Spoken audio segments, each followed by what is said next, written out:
So my birthday is in December. Any of you have birthdays in December? You know kind of what a short shrift that is? But in December, I got a great gift. It was a gift of insight. It was a gift of inspiration. I was walking through a store and I saw a magazine rack.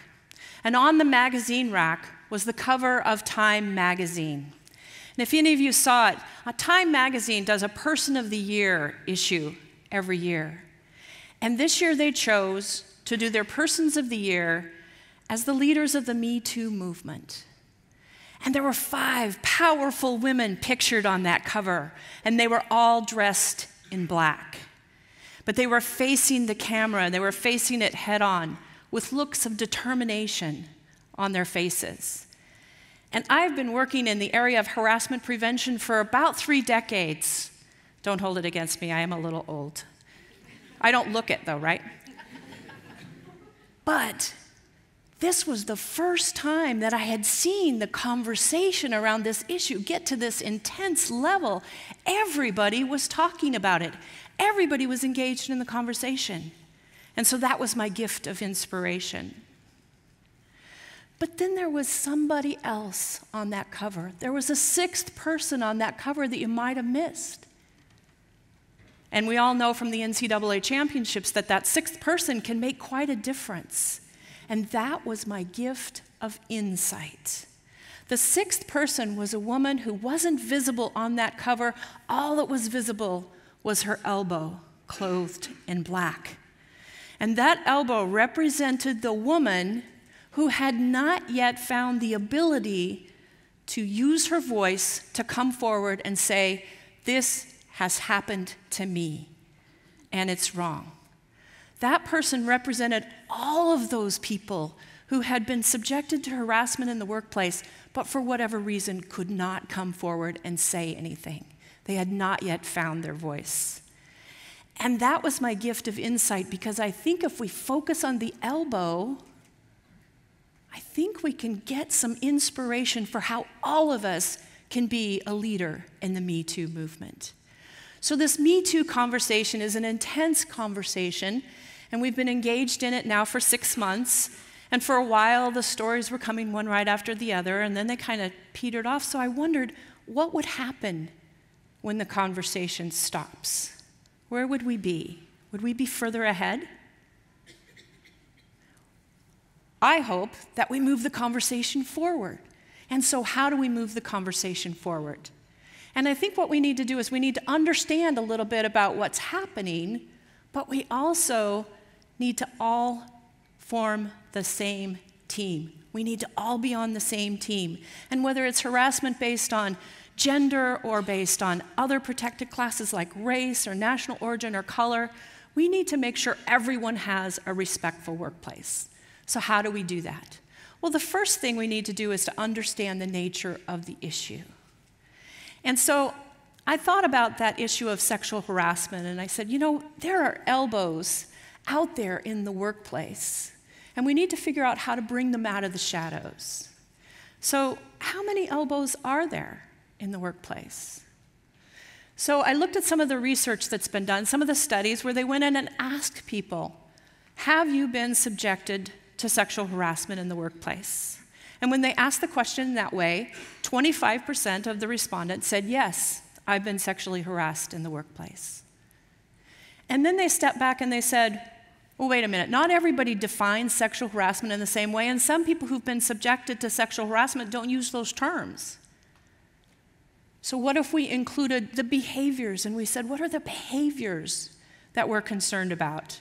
And they asked people that question, and 40% of the people said, yes, I've been subjected to those behaviors. And then they did other studies, and they said, well, what if we include not just what we think about with sexual harassment, especially when we're talking about the Me Too movement, those sexual innuendos and propositions? What if we included gender demeaning behavior, like the comments in the workplace about a woman's place is in the kitchen, or why don't you go make coffee? Those kinds of behaviors. What if we include those behaviors? When they included those behaviors, 60% of the women said, yes, I've experienced that behavior in the workplace. So if you have a workplace with 100 women, 60 of them have been subjected to that behavior. And that's a big number. So, the number that I want to talk to you about a little bit more, though, is this number. It's a much bigger number. And I think it's one of the reasons why we all need to be on the same team in terms of getting to the issue of harassment in the workplace and creating respectful workplaces for everybody. So when they went and they asked people who've been subjected to harassment, we know from the research that it causes real psychological and even physical injury to people who are in the workplace. And they went in and asked, and they said, how do you feel about what's happened to you? And 83% of the women said, it makes me angry. It makes me angry. So of those 100 women in your workplace, 60 of them have been subjected to harassment. If 83% of them are angry, that's over half of your female workforce. What does that do to employee engagement? What does that do to teamwork? What does that do to collaboration? And then there's very real costs like absenteeism and tardiness and turnover. There are real economic costs to this issue. So we need to get to the bottom of it and make sure that everyone has a respectful workplace. So I started thinking about, okay, what's the solution? I have this insight, I have this elbow. What's the solution? And I heard lots of people say, well, we need more laws. Now, I'm a lawyer, and I'm here to tell you, I don't think we need more laws. We've had laws on the books for 5 decades. 5 decades. And lots of organizations have been working on this issue, and they have policies, and they have procedures, and they have training. They've been working on this issue, but we still have elbows in the shadows. And one reason we do is because it's not comfortable for them to come forward. And so we need to figure out, okay, what is it that we can do to make our workplaces more comfortable, to make our society more comfortable so people feel comfortable coming forward and saying, this happened to me, it's not right, let's fix it. Because we can't fix it unless we know the depth of the problem. And so when you talk about this issue of we need more laws, how many people do you think actually come forward within their organization and make a complaint? It's about 15 to 20%.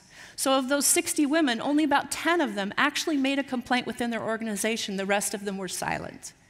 And how many of them do you think actually sought a legal solution, tried to use the laws to get a solution to their issue?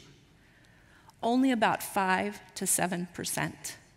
So that's only 3 out of the 60 that ever actually got to a legal solution.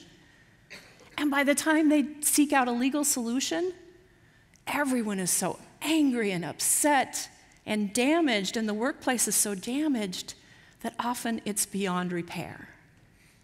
So a legal solution is not the issue. We need to get to the point where we can try and help people feel comfortable telling us what the issues are so we can solve those problems.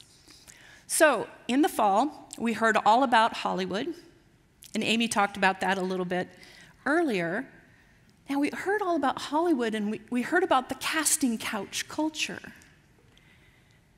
How many of you were aware that that was the culture in Hollywood, even though you've never been there? There's a Wikipedia entry for the casting couch. We all know the definition: young women must put out to get ahead in Hollywood. Well, why is it that everybody knew about that and nobody did anything? We have this culture of silence. We see things happening, we hear things happening, we know they're not right, but we feel like we have to be silent about it. And I think that's one of the keys that the elbow can teach us. Now, where does this come from? Well, a lot of it comes from the way we were raised. I don't know about you, but I was raised, don't be a tattletale.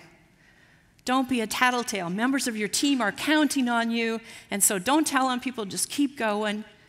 And then we all knew that the person with the power was the person with the ball. And if you speak up against the person with the ball, they will take their ball and go home. So we know there will be consequences if you tattle. So part of it is the way we were raised, the way we were taught to think, but a lot of it too is our organizational cultures, and a lot of it is the culture we live in. We're so bombarded with so many issues that maybe we see something and we don't say anything. And so we have to break through that culture of silence. Just as an example, there's a PBS Frontline documentary on janitorial workers who work at night. And I would really encourage you to watch that. So they work at night, they work alone, and often they're women, they're refugees or immigrants, they're not native English speakers, they're very low income, often the sole support of their families. And many of those women were raped by supervisors, sexually abused, sexually assaulted. But they did not feel that they had the power to be able to stand up and say, this is not right. This can't happen. And it was only when someone listened to them and someone heard their story and someone took up their cause that they were able to come forward, tell their story, and make it right. So we all have to be on the same team to break through the culture of silence. And I've thought of 4 ways that we can do that. We can all be leaders. The first is to be a friend. The social science researchers tell us that one of the first ways that those subjected to harassment cope is seeking social support. They seek out their friends. So what are their friends supposed to do? You might feel powerless, but one of the things you can do is just to listen, and to listen intently to the pain and the heartache of somebody that's telling you their story. The other thing you can do is encourage. A root of that is courage. Encourage means you're trying to give them the courage to use their voice to solve the problem within their sphere of influence. And then you can break the silence by saying, when this happens, it's wrong, it shouldn't happen, everyone deserves a respectful workplace. And then the next thing we can do is as coworkers. If you're in an organization, likely there are elbows in your organization. And so one of the great things we're doing in harassment prevention now is doing bystander training, because often the target of harassment doesn't have the ability to speak, but bystanders who see something happening can speak. So bystanders can support the target. They see something, they say something. They confront the harasser, and then they can break the silence by using their voice to tell someone who can hold people accountable. And then if nothing happens, they can keep breaking the silence by saying, this is not right. Our culture should not support the idea of disrespectful behavior in the workplace. And then the next way you can help is as leaders. Whether you're leaders in the community or leaders in an organization, people look to leaders for models of respectful behavior. So what does your behavior look like? What is your behavior telling everybody within your sphere of influence about how they should behave and how they should treat other people? Leaders can also use their power to hold people accountable. So if someone does engage in disrespectful behavior, they can say, that's not right. You're in my sphere of influence, and that's not going to happen within my sphere of influence. And leaders can also break the silence by speaking up and encouraging those who've been subjected to disrespectful behavior to come forward. We want to hear your voice. And then when they do come forward, making sure that nobody takes their ball and goes home. They're not subjected to retaliation. And then the last way we can all be leaders is by working together. What can we all do together? I want to move this conversation forward. I do not want to go backwards. I think we've got the momentum. We've got the elbows to focus on. We've got the culture of silence to focus on. So what all of us can do is to break the silence and say, when this happens in the workplace, it's not right.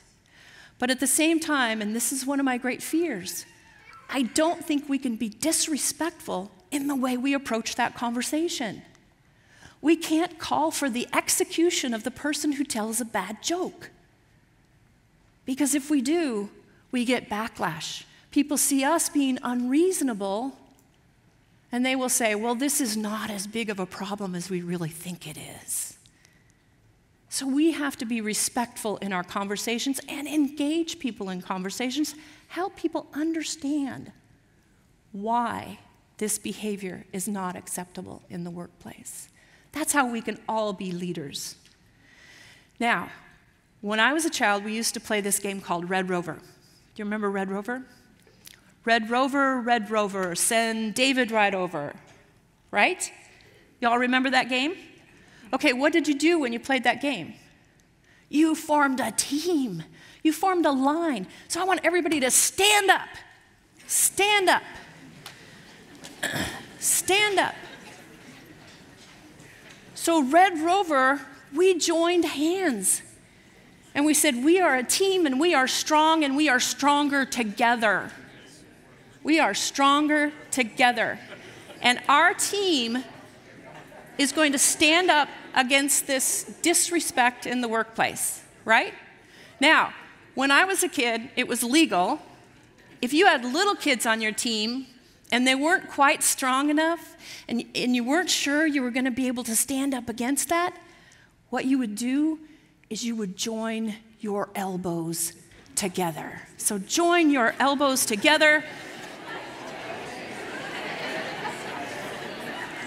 That brings you closer together and you are united as a team. And what you have done is you've said to those elbows in your midst, I'm on your team. I want to hear from you. And I think as a team, we can all say, enough. Thank you.